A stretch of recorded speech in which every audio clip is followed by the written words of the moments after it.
Well, the next few weeks see a number of dramatic geopolitical developments involving the United States, a decision on the Iran nuclear agreement, President Trump's summit with North Korean leader Kim Jong-un, and the transfer of the American embassy in Israel to Jerusalem. That's a lot of policy moves in a short time frame, and someone with an inside view of how they may play out is the Honorable Mary Beth Long, former U.S. Assistant Secretary of Defense for International Security Affairs, former chair of nuclear policy in NATO's high-level group, and is now a principal and co-founder at Global Alliance Advisors. We're very happy to have you with us tonight. Thank you for joining us. Always to be great back in Israel. Of course, so we have to start with the Iran deal, the big news of today. The back and forth continues, and President Hassan Rouhani today changing his mind, some would say again, to say that Iran will remain in the nuclear deal even if the U.S. withdraws. It seems, though, that if Iran plays its cards right and stays in the deal, it could really influence its international standing to a very good degree. Is it smart for Trump to leave the accord now if Iran stays anyway? At the end of the day, the smart or the not smart decision on the deal is whether or not the deal makes Americans, Israelis, and others safer. And I think Rouhani can go back and forth, and he can do whatever propaganda that he can. He was the one, I believe, just a couple of years ago that told us there was a fatwa that actually prohibited Iran from having a nuclear program. So I actually respect the people of the world and their intelligence. I don't think that this latest announcement is going to sway opinion.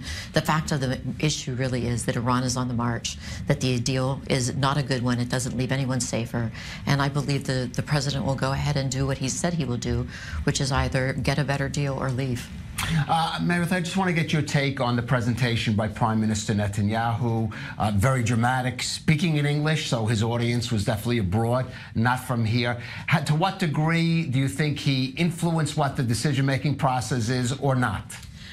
I think the most important thing that the Prime Minister did was bring some really important issues back up to the fore and really put a spotlight on them very close to the decision.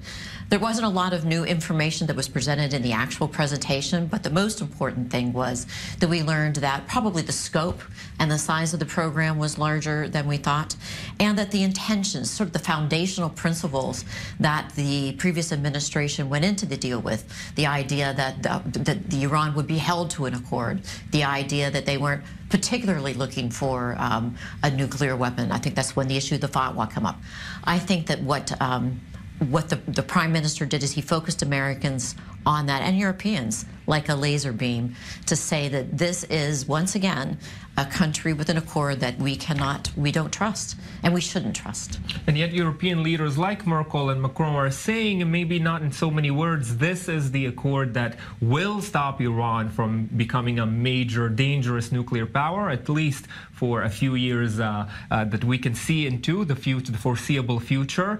If the accord goes away, they say, no one could predict what it might do next. Is it not too big a risk to take? It's actually the reverse is true. It's much too big a risk to take that this will be the one and only accord in the history of deal-making with Iran that Iran will stick with. And while I disagree respectfully with Merkel and the others, even if they're correct, the fact of the matter is Iran is on the march with its missile program. It is now impacting and a serious danger to Israel from Syria, from Lebanon, more than ever. But Meredith, I want to because I'm going to ask you then, how do you see this playing out? Say the president says, I'm not renewing the waiver sanctions, but he doesn't take immediate action, which some speculation is. The Europeans may try to.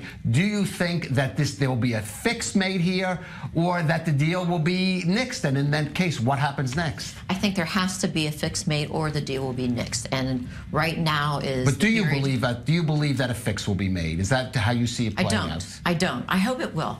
I hope it will, and I think that the Europeans have gotten the message and hopefully are pushing hard internally. I think the presentation by Netanyahu shot a bullet across the bow, that there's just too much out there at the very least, Iran hedging its bets. And you cannot go forward unless there's going to be a fix. I don't think there's time for a fix. I think you're right. I think the president will buy additional time by sort of splitting the difference and allowing things to march on a little longer. But at the end of the day, there's no indication from the Iranians that they're looking at a fix, that they would accept a fix, or that there'll be any movement whatsoever for even a parallel deal that will fill some of the gaps on the missile program, et cetera. And there's where, while the West is going back and forth and hemming and hawing and looking at tweaking this and that, silence from Iran accepts that. It's this deal or no deal. And if that's the decision, it's no deal. We have a lot more ground to cover with you, Mary Beth. So before we move to Syria, let's take a listen to what Prime Minister Netanyahu had to say a few hours ago. Those who harm us, we will harm them. Enemies who threaten us with annihilation should know that they will encounter an iron wall. They cannot match us, and they place themselves in grave danger. We just got some breaking news. President Trump just tweeting he will announce his decision on Iran tomorrow, so he's not waiting for the deal. We just heard the Prime Minister on Syria warning, is basically speaking about Iran and Syrian entrenchment. Is the U.S. following the right policy in Syria in order especially to stop this Iranian entrenchment that Israel's so worried about? I think actually we have two policies that we're following in Iran, in Syria. One is, of course, to stop Iran, and the other, of course, is to take out ISIS. We need to make a shift, perhaps, from altering our emphasis from one to the other.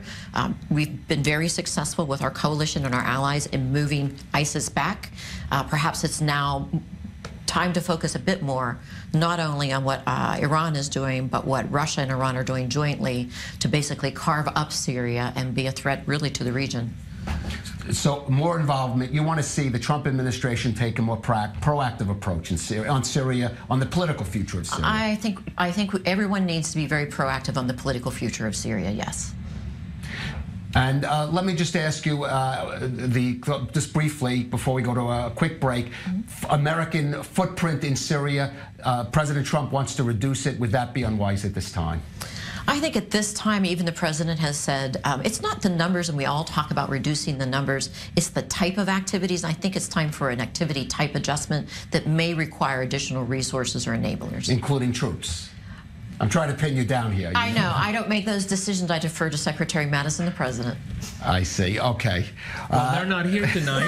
we have you with us. Mary Beth, you're the closest thing we have. But and we're going to continue this discussion and try to pin you down on other subjects. And let's update you. President Trump announcing on Twitter he will make public his decision on the Iran nuclear agreement tomorrow. But let's move on, Mary Beth, to the Korea summit. Some signs that the North Koreans are not happy about some of the other tweets that President Trump is making. Is President Trump right to meet with Kim Jong-un without any kind of preconditions set down before the meeting? You know, I'm one of those people who said that we had to change what we were doing with North Korea. We spent 40 years, nothing's happened in the positive. The situation has only gotten worse. By mixing up and saying that I'll meet with you without preconditions and I'll meet with you in any place that's reasonable, I think the president did the right thing. And look, we've already seen some results with the rapprochement between the North and South leadership. So I defer to the president on this one. I think he's on the right track. It really does seem like North Korea and leader Kim Jong-un are really making some serious headway towards making these summits possible. What is changing in Pyongyang? Well, one of the things that they did very publicly was take down the white noise or the music that was being blasted across the border. They've done some changes in order for the DMZ to be slightly less hostile. There have been a fair amount of track 2 type negotiations where the North Koreans have engaged a bit more. So now whether Pyongyang has made any changes to its decision about the Great Satan, the United States or others, remains to be seen. And what they mean by denuclearization of the peninsula remains to be seen. But there's an important dialogue that's going on here that I don't think we've seen really in our lifetime. Should the U.S. consider reducing its troop levels in South Korea in order to achieve some kind of denuclearization?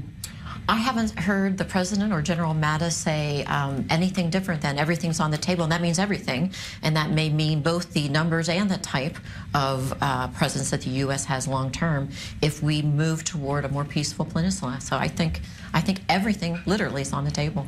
I want to move to an issue that, of course, we're going to be following super closely next week, and we are already today, which is the move of the U.S. Embassy from Tel Aviv. I can see that you're supportive. So why is that? Why is, some people say, even if he should have done it, he should have also at the same time given the Palestinians a gesture.